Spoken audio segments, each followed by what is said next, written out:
him for a little bit too. And each guard had a 16-inch opening into the door, and they just stood there, and the orders were look at the prisoner once every 10 seconds. Well, it didn't matter, because from here to that chair was the next prison cell, and he could talk to his buddy over there and glance in. And so it wasn't terrible boring for them, but it was after combat it was boring.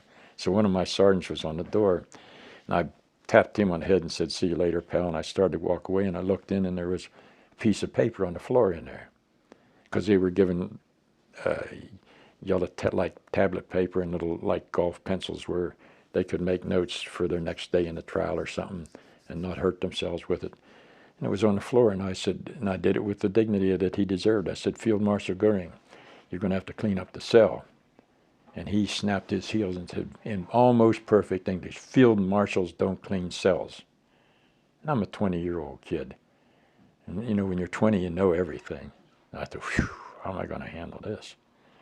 So I turned and started to walk away, and my guard said, "You're going to let him get away with that, Lucky?" In combat, my guys close to me in combat called me Lucky.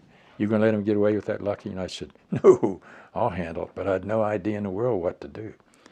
So I'm going down, and Hess was the next one, and the next one, donuts and so forth. And I'm saying good morning, making this same stupid speech, but in the back of my mind, how am I going to handle this?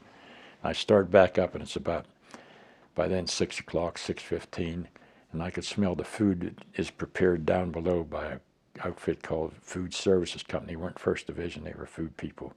And then they bring the food up on trays in a hallway that's as big as in diameters from here to that wall, and it's a circle. And they leave it there, and then my runners would pick it up and take it in and hand it to the guard, and he would give it to the prisoner. So I smell this coffee, and man, it smells good. I'm anxious to get some breakfast myself, and I thought, ah ha ha. So I get up and I finish the whole, when all 21